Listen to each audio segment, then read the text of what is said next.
தேர்தல் வாக்குறுதிகளில் அளிக்கப்பட்ட பெண்களுக்கு நகை, 6 சிலிண்டர்கள், பயிர்க்கடன் தள்ளுபடி உள்ளிட்ட திட்டங்கள் இதுவரை நிறைவேற்றப்படவில்லை என குற்றம் சாட்டியுள்ள திராவிடர் தமிழர் கட்சியின் நிறுவனர் வெண்மணி, முதலமைச்சர், அமைச்சர்கள், தலைமை செயலாளர் இருக்கும் தலைமை செயலகத்தில் கட்சிசார் நடவடிக்கைகளை மேற்கொள்ள எந்த காலத்திலும் இசைவளிக்க முடியாது என தெரிவித்துள்ளார். மிகப்பெரிய அளவிலான ஜனநாயக மரபுகளை மீறுகிற ஒரு போருக்கு தலைமைச் செயலகத்தில் நடந்து கொண்டிருக்கிறது. காலையிலே ஒரு கட்சியில் இருக்கிறார், மதியம் இன்னொரு கட்சியில் சேர்கிறார். சேர்ந்த 2 நிமிடத்தில் அவருக்கு அந்த கட்சியினுடைய உறுப்பினர் அட்டை வழங்கப்படுகிறது. தலைமைச் செயலகம் என்பது அரசை நிர்வகிக்கிற நிர்வாகிகள், குறிப்பாக தலைமைச் செயலாளர், முதல்வர், மற்ற அமைச்சர்களெல்லாம் இருக்கிற ஒரு இடம்.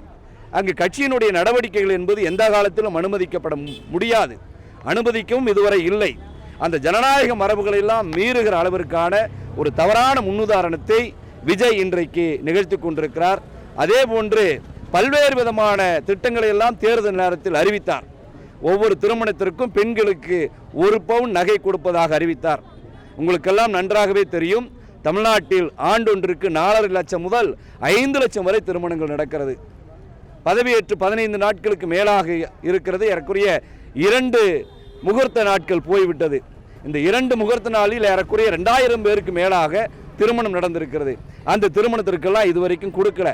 5 லட்சம் பேருக்கு ஆண்டொன்றுக்கு 1 பவுன் நகையை கொடுப்பதாக இருந்தால் 5 லட்சம் பவுன் நகை தரணும். இன்றைக்கு இருக்கக்கூடிய விலைவாசிகளில் எப்படி சாத்தியப்படுத்த போகிறார் என்பது தெரியல. 6 சிலிண்டரை பற்றி இதுவரைக்கும் வாயை திறக்கல.